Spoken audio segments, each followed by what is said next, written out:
Hey there, my name is Kerry Baldwin, and this is my podcast, Dare to Think. This is the official podcast of my website, mereliberty.com. Mere Liberty is about stripping away the rhetoric that we've been accustomed to hearing and challenging prevailing paradigms that face us today. This episode is made possible through the monthly support of my listeners. Check the show notes for more information. In today's episode, for the past 50 years, the abortion debate has been a polarized issue, presented in a way that suggests no common ground on either side. A single data point gets twisted by both sides. 61% of Americans believe first trimester abortions, which is up to 13 weeks, should be legal. The pro-choice side twists this to say that most Americans are supportive of abortion rights. The pro-life side twists the same data point to say that most Americans support restrictions on abortion.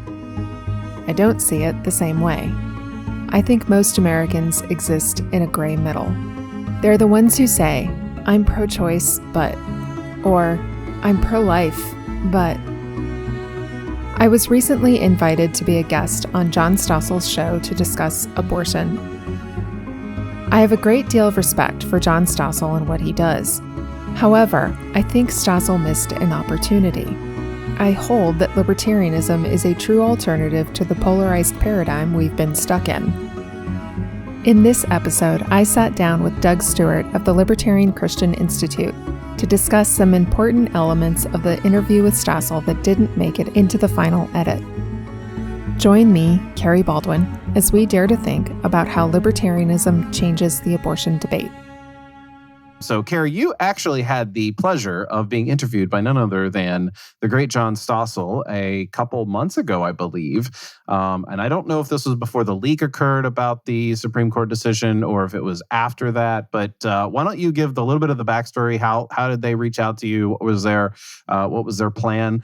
We do plan to hear in this episode. We will show the video and audio for people for our viewers. But just give us the backstory about how that was set up for you. Yeah, so it was actually just after the leak of Justice Alito's draft opinion that Stossel's people contacted me. Basically, what I was told was he was doing a documentary. They had actually been working on it since before the leak, but they wanted to sort of present a multitude of views related to abortion, i.e., this isn't the black and white issue that sort of the conventional debate wants us to believe, which is true. There are nuances, right? And I've even talked about the different strains in the pro-life movement and how they don't always get along. So he said they wanted to feature a libertarian view, and they wanted a pro-life libertarian, and they wanted a pro-choice libertarian. And so I agreed to do it. And Avens O'Brien was the pro-choice libertarian. At any rate, she's pretty well known for being pro-choice, like up to birth. The idea was to have the both of us on. This was after the Alito leak. This was before the Libertarian Party convention. We recorded. It was about an hour-long interview. I thought it went quite well, but there was a lot of things that got cut out. And what I was told was they wanted to release the video as soon as the Supreme Court actually released their official opinion on it, which made sense to me. It did seem, in the end, to be much shorter than I expected. It turned out to just be the two libertarians on there. There was just a lot of things that were left out that I would love to touch on. And I think, well, I mentioned before that I think that there's a missed opportunity, but maybe we can redeem that here. Well, no, I mean, it's always good to, have critical feedback on things. And, there's going to be editorial decisions made that you and I might not have made and that kind of thing. So what was the conversation like when you and Stossel and Avens were talking? I mean, was it pretty heated? Was it pretty cordial? I was at the debate where you had with Walter Block, and it was like the nicest debate ever. So somehow maybe you bring that out in people when you discuss things with them. How did it go? It actually went really well. And Avens is known for being very, very peaceable in her debates as well. Actually, there was a lot more of her and I agreeing on things than disagreeing. Mm. And I would say that, it was very cordial. It was on par with, my debate with Block as far as we weren't throwing down the gauntlet or anything like that. And in fact, we were encouraged to do so, but it just didn't seem like that worked out very well. But at any rate, John Stossel was wonderful. He was very friendly. First thing he said when we got on to record was, "Finally, I get to talk to some libertarians," which I thought was funny. But yeah, the whole thing, it went well, and I thought everybody was cordial. And Stossel comes off as way less antagonistic or confrontational in his questioning, in the interview, in the actual interview process than he does in the final cut. So, yeah. Okay. So the interview itself, obviously, this is not saying anything controversial to say that an hour-long interview cut down to like a 5.5-minute video is going to leave things out, just like a book right. or a movie leaves out things from the book. And we kind of know that that's happening. So before we watch it, and we'll play it for listeners and viewers, is there anything you want to say to sort of lead up to it? The only thing that I would say is that it gives the impression that Avens and I are just presenting the same old pro-choice, pro-life argument that we've heard for 50 years. Okay. So that wasn't the case in the actual hour-long recording. We both had nuances that didn't get included in the final cut. Yeah. All right. Well, I'm going to share that here. Pro-choice activists are furious at the Supreme Court's decision to leave abortion law to the states. My body, my choice. Because we libertarians want government out of our lives, people often assume we're pro-choice. And some of us are. Here's former presidential candidate Gary Johnson. That's a decision that should lie strictly with the woman involved. But libertarians also believe that one of the few legitimate roles for government is stopping murder. If a fetus is a human being, abortion is murder. I'm pro-life, 100% pro-life. Well, if you're going to protect liberty, you have to protect the life of the unborn. Kerry Baldwin, host of the Dare to Think podcast, and Avens O'Brien of Feminists for Liberty, hold opposite positions on abortion. When does life begin? Life begins from the moment conception is complete. The termination of a pregnancy is the right of any woman. That is a form of life in the womb. You're not at all bothered terminating that? I'm not entirely sure I agree that it's a person with rights. It is a person with rights, says Baldwin. And ending that life is just wrong. Abortion is murder? Absolutely. You're okay with second and third term, 8 months. And the right loves to talk about third trimester abortions, but all of those account for less than 1% of abortions. True. Almost all abortions happen in the first trimester. Most Americans do want those abortions to be legal. But in the second and third trimesters, support plummets. At what point does the baby have a right to be protected by the state? You're saying that 1 minute before birth, the baby does not, and 1 minute after it does? I think that individuals have rights and individuals don't exist inside other people. I guess my question for Avens would be, what's so magical about the vagina? A woman passing through the birth canal doesn't change the humanity of the fetus. The difference is that you have a person no longer existing inside another person. As long as a fetus is inside a person, the person gets to determine whatever's happening to it. So basically you're saying at any point in a pregnancy, you have the right to kill anybody living inside you. At any point in a pregnancy, a woman has a right to terminate that pregnancy. Many on the pro-life side say the only time abortion should be legal is if a woman's life is in danger. Even rape is no justification. That's a crime against them, and they need restitution for that crime. But the woman, she says, must carry the baby to term. It is government using force saying you are forbidden to have an abortion. It is the role of civil governance to criminalize acts of violence. We don't have a problem with the state intervening when it comes to murder or theft or rape. If abortion is illegal, the state either has to punish the woman or punish the doctor, or both. This is a woman who's in crisis for one reason or another. It doesn't make sense to, hit her with the hammer of justice and throw her in prison. But before Roe, some states did punish doctors. Stand where you are. Are you Ernest Montgomery? Yes. We have a warrant for your arrest. Punishing women was rare, though some were pressured to testify against their doctor. Who performed the operation? Was it Dr. Montgomery? Yes. With Roe gone, will this happen again? The way you enforce is not through a police state. The way to actually get women to stop choosing abortion is to provide other options on the market. Like adoption. She wants to make that easier. But choice supporters say there will always be a need for legal abortion. Lady Gaga, Rihanna, and more artists are expressing their outrage over this week's Alabama abortion ban.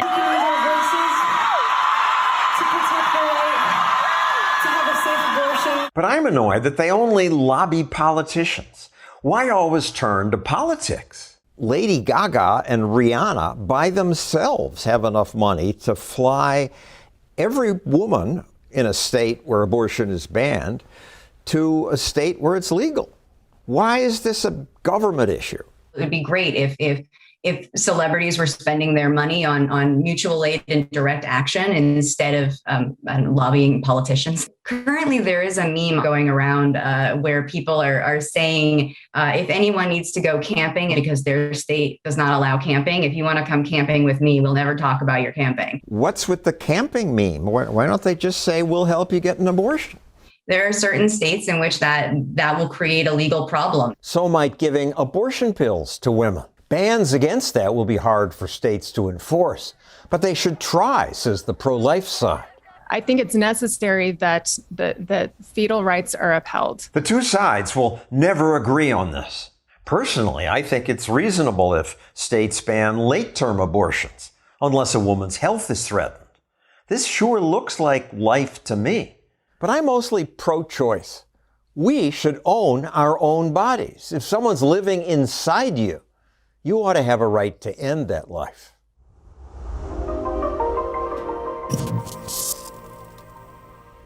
Okay, so there it is. John Stossel interviews two libertarian women on the issue of abortion.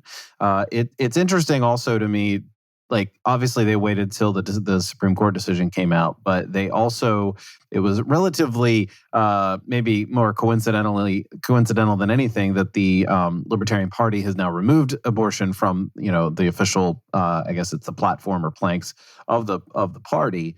And so for interest to libertarians, this is actually fairly important. Not that all libertarians are, care much about the Libertarian Party, but it is in the news and it is very much a focus of many libertarians. As I watched this, I was kind of scrolling through the comments on YouTube, and everybody was just sort of like, yeah, John Stossel presenting both sides, even though he has an opinion that's, one-sided. And, everybody was sort of giving him kudos for being, sort of even-handed on things. But, when you and I were talking about it, it was almost like he only presented the two sides that everybody's already familiar with and sort of repeated, clipped, and not necessarily out of context, but just clips of you and clips of Avens saying the things that everybody already expects, people to say. Right. Well, let me start with this.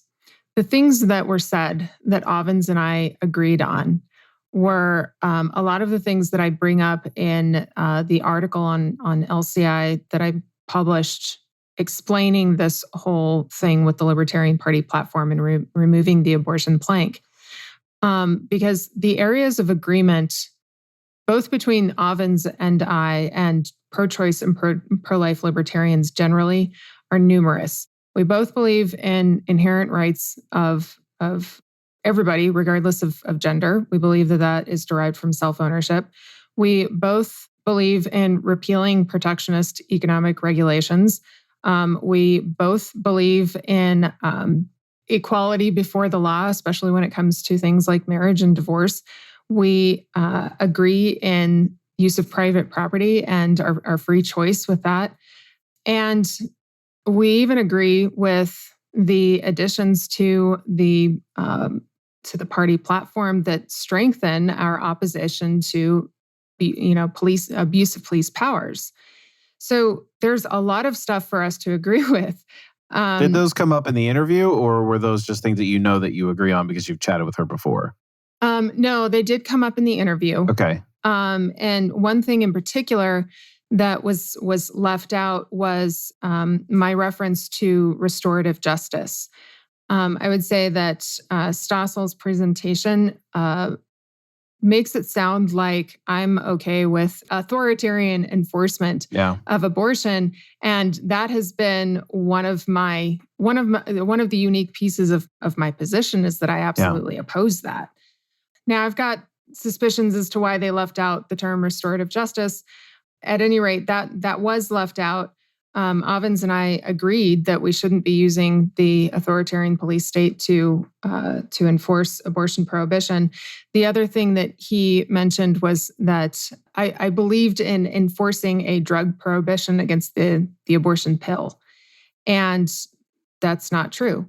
In fact, I said in one of my conversations prior to the interview that libertarians don't believe in these economic regulations, and quite frankly, there are other uses for the pill that I think it was originally used for cancer.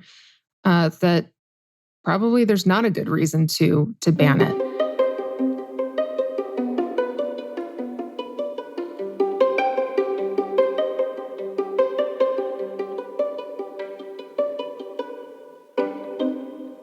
The other thing that, and maybe this is more my fault, but the other thing that was mentioned was the response to Avens and this idea that just because a person exists inside of another person, you have a right to kill them.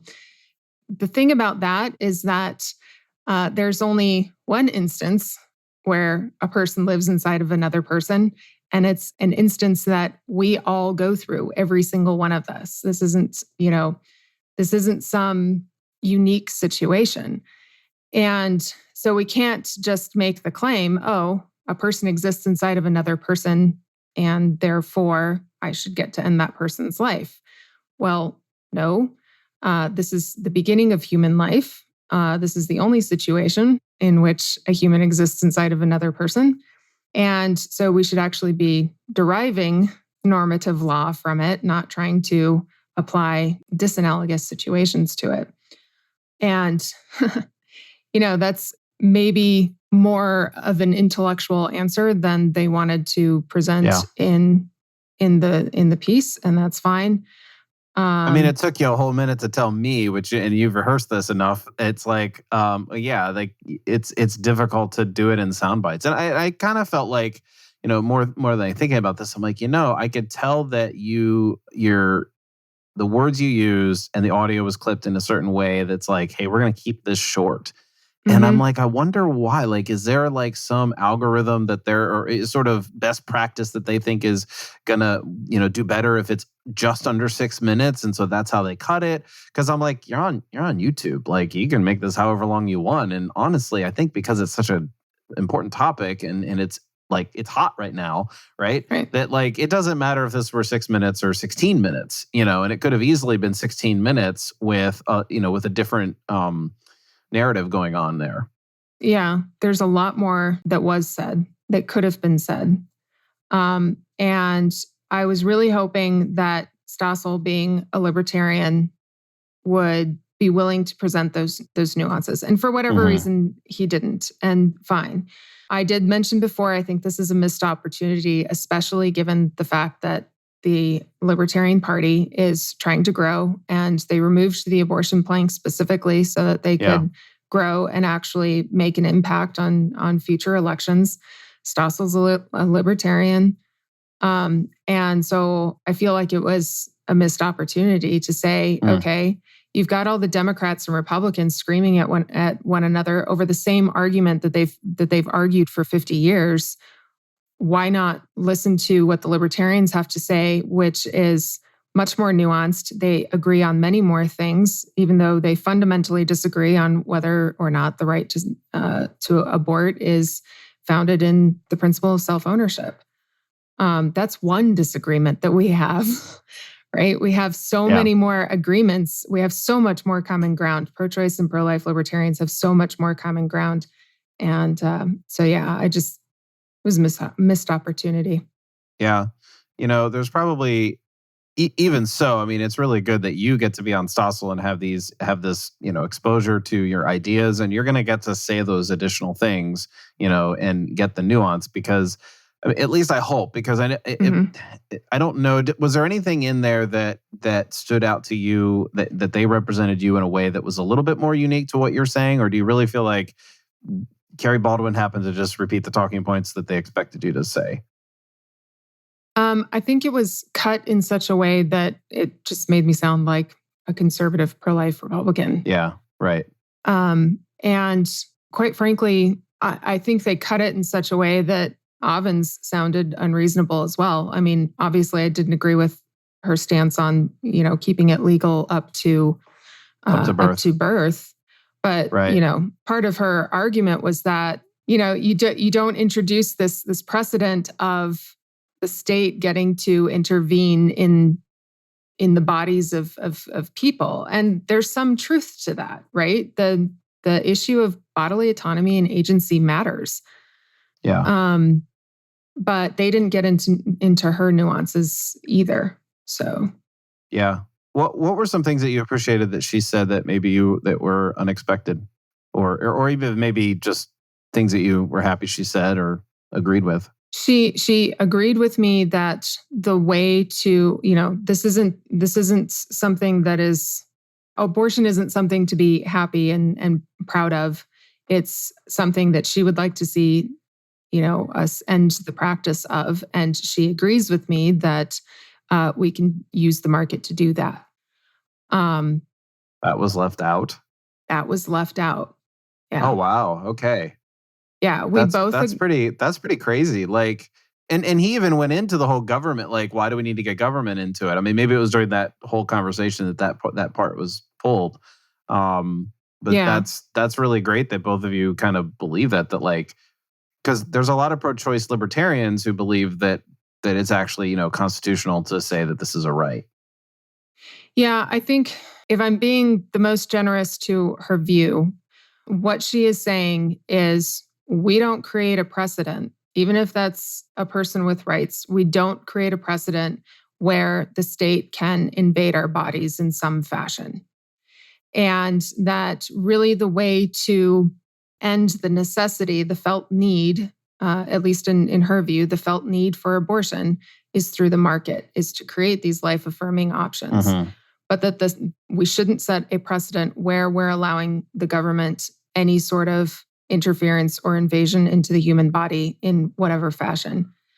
So I would say that's my best articulation of her point. But it wasn't, hey, yeah, go shout your abortion, right? She wasn't on that level. It was, yeah, if we can have more life-affirming options to prevent unwanted pregnancies, we should do that. I hope you're enjoying this episode of Dare to Think. I'm an independent researcher with a degree in philosophy. My mission is to rethink prevailing paradigms in politics, religion, and culture. This episode is made possible by my monthly members. Monthly members get access to premium content, including live Q&As, lessons teaching the Socratic method, discounts off my critical thinking courses, and more. Monthly support gives me the freedom to produce quality content and develop my research in a libertarian theory of women's and children's rights. To join, visit mereliberty.com/membership. Now back to the episode. It's very difficult for me to not want to veer off into the topic because we want to talk about this video in particular and so forth. But the one way that I think we can add some value here to around the conversation is understanding the initial, at least, because we can sort of maybe tease out a little bit of, future episodes, future conversations on the roundtable that we do. What has been your initial reaction to the reactions about Roe and Casey being overturned? Well, there's a few. I would say, first of all, frustration from those people who are reacting in violence. There's been lots of attacks on pregnancy centers, vandalism, threats of violence, things like that. Not okay. Like, do we really have to go through a repeat of the summer of 2020? There's also a lot of lies and scare tactics that are being used in order to scare women. And these are even people who might otherwise consider themselves pro-life, right? And these tactics include saying you're not going to be able to get medical services for miscarriage or for ectopic pregnancy, and they're going to take away the Plan B pill and maybe hormonal contraception. And somebody else, man, I forget what the other one. It sounds like they're playing out the worst case scenario and making it, sort of playing on the fears of women. That I guess in some ways, like maybe that'll happen in Nebraska, but like, do the people in New York really think that that's going to happen to them? That's the weird part. Is this is like half of the states are going to keep this legal, and the other half of the states, even the trigger bans that are going into effect, they're only banning up to the number of weeks that are on the books, right? So for most of these states, or they were only allowed to restrict abortion past viability, because that was the standard set by Roe.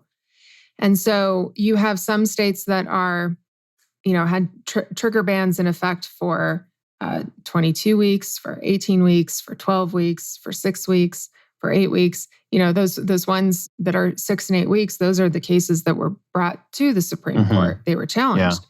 But as it stands right now, even the states where there's a trigger ban, you can still get a first trimester abortion. Are there any states where it's totally banned? Like, let's see, the Mississippi law that was the reason for all this is 14 weeks, right? Is that the lowest? I think so. Might be 15.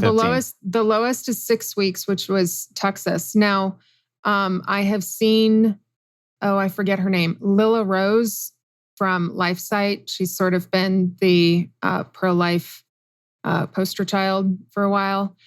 She did tweet out that Utah and Texas both banned abortion. So maybe they've since like banned or the 6 week that you just mentioned.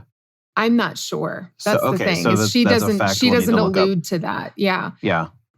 So at any rate, but the scare tactics even include things like, these people that were quoted. So they quote some common law stuff in Dobbs v. Jackson, just to correct the historical mistakes that were made in Roe v. Wade concerning common law. But they're quoting from common law, and one of the scare tactics is, they're quoting from people who held these archaic views on marital rape, that wasn't a thing. And so this is making women believe that now the court is going to allow for marital rape to occur. I mean, that's the level of scare tactic that's happening. And I'm seeing Christian women freaking out about this. Okay. And I expected, quite frankly, I expected this to happen because, you expected Christian women to freak out? Yes. And I'll tell you why, because we have lived in a society. This is one reason why I'm so opposed to a war on abortion kind of enforcement. We have lived in a society that has embraced these ideas that the police can do things on mere suspicion. Mm-hmm. And the big concern, especially since a first trimester abortion, if done with a pill, looks only like a miscarriage like if you don't know that woman took a pill, it only looks like a miscarriage. So the big concern is whether or not women who have legitimate miscarriages, who didn't take a pill, will get sort of siphoned up into the criminal justice system on mere suspicion. Now, I'm pro-life. I'm not in any way inclined to have an abortion. But if I were to ever have a miscarriage, that would be on my mind. And so, yes, I think part of the freak out, and I did a little Facebook Live about this. People need to understand where this freak out is coming from, because we had a freak out over, specifically over the prospect of mandated vaccines for the COVID vaccine. And at the time, you had conservatives screaming, "My body, my choice," right? And we understood that a government mandate was a credible threat of force against our bodies. And that is how women who are freaking out about this are perceiving this. They see a credible threat of force from the government. And that's not an illegitimate thing, because we learned during COVID that when the object of state interest exists or potentially exists inside of you, then suddenly you disappear.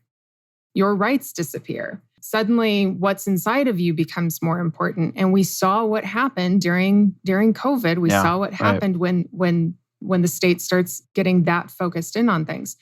So in some ways, I think the freak out is justified, because we've had this absolutely horrid criminal justice system for decades. Thank you, Joe Biden. And I was just listening to a podcast, and I believe it was Thaddeus Russell was specifically laying out all of the handful of ways that the terrible criminal justice system that we've got was very much not just like that Joe Biden was a senator and voted for it, but that he was actually behind a lot of this and bragged about minimum sentencing and all kinds of stuff. And he's like, it's just bizarre to me that this is the world they created. This is his legacy. And this is the thing that you have, the more militant, anti-abortion, abolitionist kinds of people, they want to employ those tactics. And ostensibly, they don't like Joe Biden. It's like, really? But you want to employ his criminal justice policy.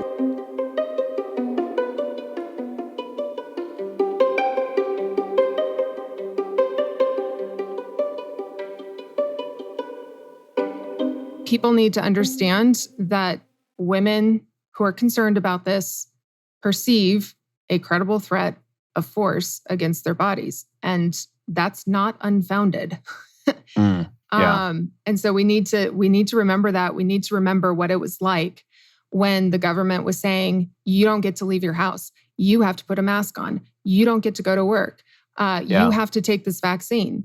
You have to put this swab up your nose. We have to remember that feeling, because that's what women are experiencing right now who are freaking out about this. Yeah. On the other side, the people who aren't freaking out, I have yet to notice a conservative, pro-life, anti-abortion, the kind of people who are activists over the last 50 years that you and I both grew up in, hearing, we got to overturn Roe. I haven't heard one person say, all right, we're done. Yeah. They're all like, all right, okay, that was a good decision that it's now been overturned, but now we've got work to do as a church. Now we've got work to do as Christians to help those in need, which, again, it's not like they haven't been doing those things. Like, there's certainly not like, oh, wait, shoot, we got to, get ready for this or whatever. And certainly there's more legal things to continue to do to as you say, as a lot of people say, I guess, to reduce the demand, the market. Both, I guess you and Avens would agree that we need to somehow reduce the demand if we can in non-governmental ways. So there's a lot of work to be done, but I haven't heard anybody celebrate, oh, we're over. We got what we wanted. I mean, they did get what they wanted on that level, but they weren't like fooled into believing, okay, abortion's ended.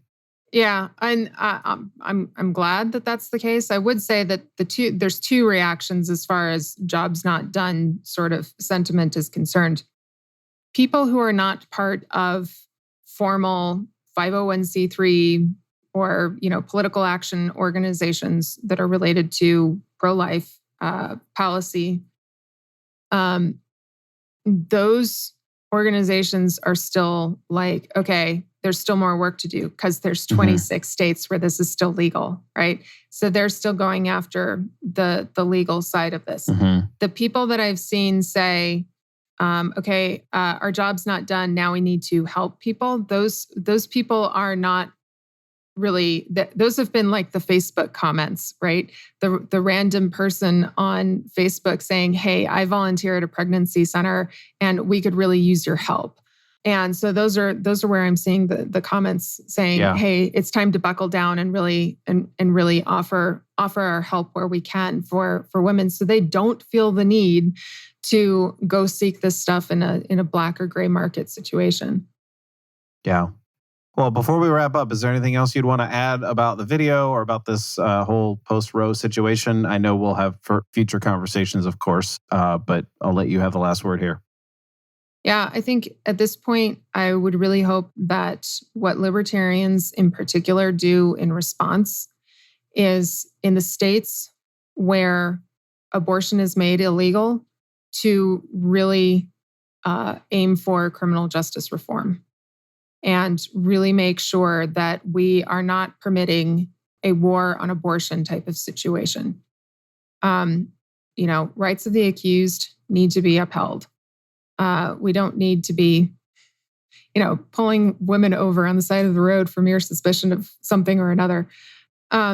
So in those states, I hope that in those states, they don't try to just go back and legalize abortion. I hope that what they do is go after criminal justice reform, because that's what needs to happen. Yeah. In the states where it is still legal, I hope that libertarians move to free up the market, because it's the market that's going to end the practice of abortion, not the law. All right. Well, I'm hoping as well that this will motivate the left to take serious undoing Biden's, criminal justice atrocities, and maybe partner with some libertarians like Rand Paul, Thomas Massey, who are kind of on the forefront of helping moving. And maybe not they're in the forefront, but they're very active in trying to get those things, kind of changed in a significant way. And maybe we will see John Stossel talk about restorative justice in a future interview with you. That would be great. You've been listening to Dare to Think, the official podcast of MereLiberty.com. You can listen to more episodes by subscribing on virtually any podcatcher, subscribing to my free monthly email list, and you can read my articles on MereLiberty.com and at the Libertarian Christian Institute, where I'm a regular contributor. You can also follow me on Facebook at facebook.com/Kerry.MereLiberty, and my Twitter is @MereLiberty.